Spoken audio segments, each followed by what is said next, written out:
O primeiro Animais Fantásticos e Onde Habitam, que é o filme de 2016, baseado naquele manualzinho da J.K. Rowling sobre os animais fantásticos existentes no universo que ela mesma criou pro Harry Potter. Era um filme que funcionava muito bem, principalmente pela natureza fantástica, obviamente, e pela empolgação, pela fascinação que o Newt Scamander, que é o protagonista daquele filme vivido pelo Eddie Redmayne, demonstrava diante daquele mundo, o carinho que ele tinha por aqueles animais, a ingenuidade desse cara diante de tudo aquilo. E era um filme que, por mais que fosse um filme que seguia mais ou menos a paleta de cores de alguns filmes do Harry Potter, com uma paleta mais amarronzada, em tons de sépia, ele tinha alguns momentos de maior cor, e ele era um filme muito mais encantado com aquele universo do que propriamente sombrio. Já o segundo filme, que é de 2018, o Animais Fantásticos, Os Crimes de Grindelwald, era um filme muito mais sombrio, que assim como no universo de Harry Potter, na franquia de Harry Potter, o filme levou a série para um momento de maior tensão, de uma atmosfera realmente mais sombria, com a ascensão do Grindelwald, que lá era vivido pelo Johnny Depp, e que aqui, nesse terceiro filme, é substituído pelo Mads Mikkelsen. Esse terceiro filme, ele segue essa escalada sombria que o último filme trouxe. Ele é mais sombrio ainda, mas ele consegue ser mais eficiente do que o último filme, principalmente porque ele é um filme que lida muito bem com os temas que ele tá querendo desenvolver, principalmente sobre a ascensão do fascismo e como o fascismo se instala como um câncer dentro das instituições democráticas, da democracia burguesa liberal, e que depois que ele já tá lá, mesmo que você elimine a pessoa que personifica este fascismo, fica muito mais difícil eliminar as ideias que já estão ali dentro. O filme narra a busca do Newt e do Dumbledore, que aqui, pra quem não lembra, é vivido na sua versão mais jovem pelo Jude Law, e por alguns amigos deles, né, como o Jacob, vivido pelo Dan Fogler, por exemplo, pelo Grindelwald, tentando evitar com que ele assuma a liderança do Ministério Bruxo e tentando evitar que ele torne todas aquelas ideias de exterminar os não bruxos, né, os trouxas, em política oficial do Ministério Bruxo. E enquanto isso, o Grindelwald tá esperando com que os seus capangas encontrem uma criatura que está com o Newt e que pode ajudá-lo a assumir o controle do Ministério, claro, com a ajuda de todos os ajudantes dele, principalmente do Credence, vivido pelo Ezra Miller. Assim como o Harry Potter e as Relíquias da Morte, parte 1, pra quem lembra, esse é um filme muito mais de preparação do setup para um grande conflito do que sobre um conflito em si. Até dá pra dizer que esse não é de forma alguma um filme de ação. Tem uma ou outra cena de ação, acho que tem umas 2 cenas de ação que nem são tão demoradas assim, mas ele é um filme mais sobre as articulações, sobre as parcerias, sobre as rivalidades, sobre as motivações de cada personagem e sobre as dinâmicas entre eles. E o que é interessante, e a J.K. Rowling como roteirista merece, assim como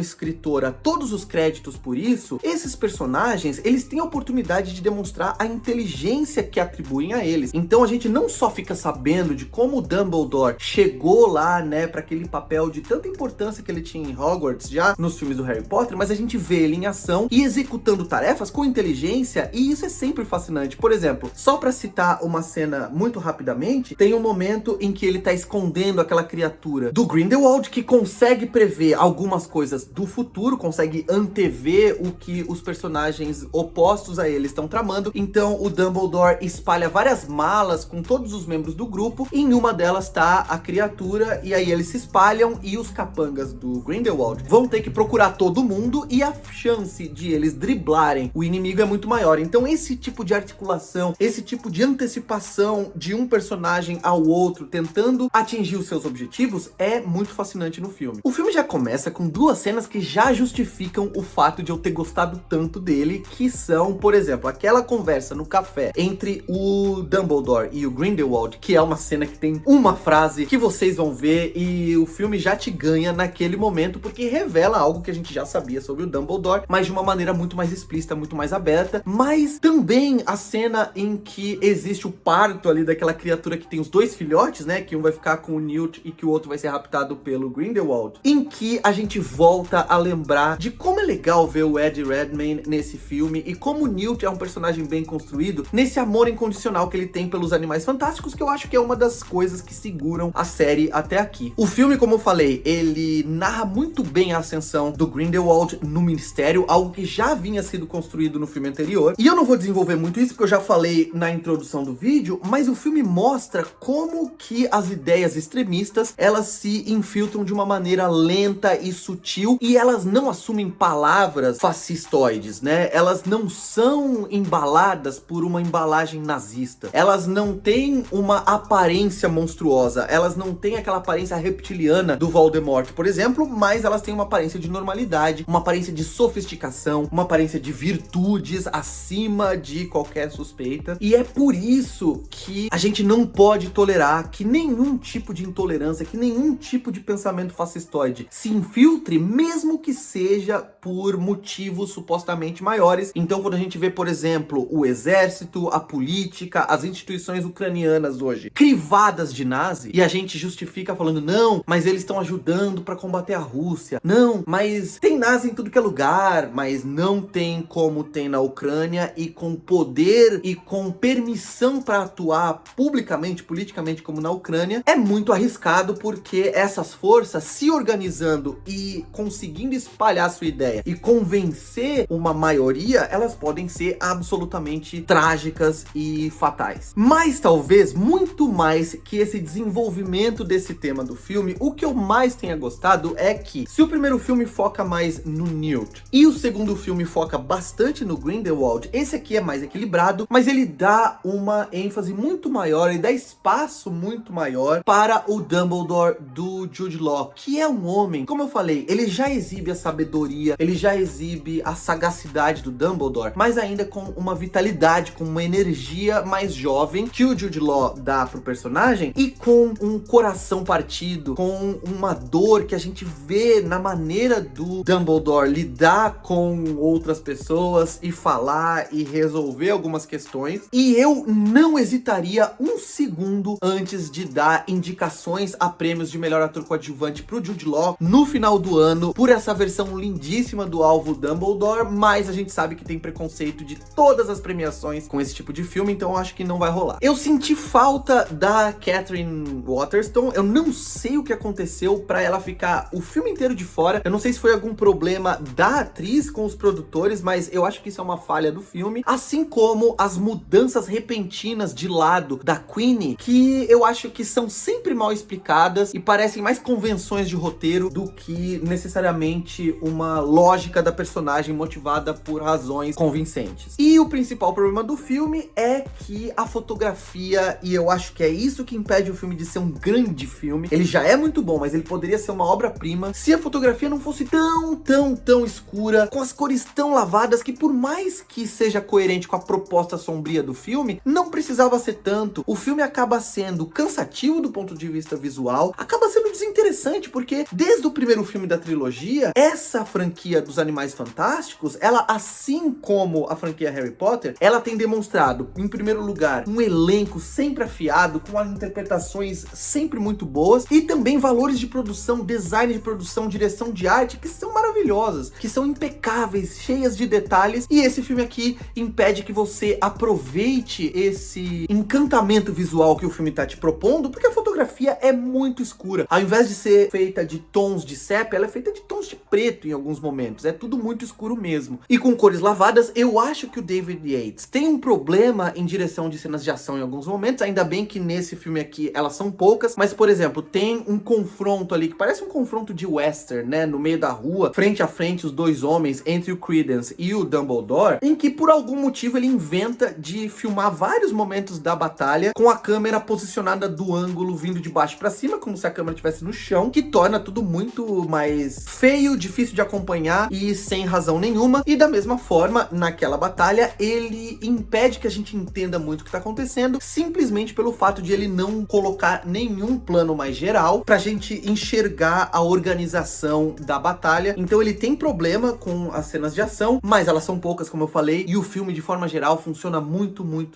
bem. Quando vocês assistirem ao filme, venham aqui dizer o que vocês acharam. Também gostaram tanto do filme quanto eu, ou não? Me digam aqui por quê. Concordam ou discordam dos pontos que eu apresentei nessa crítica? E claro, se inscrevam no canal, curtam esse vídeo. Se quiserem participar do meu grupo exclusivo no Telegram, estão convidados. Me acompanhem no Instagram e por hoje eu vou ficando por aqui. Valeu, um abraço, tchau!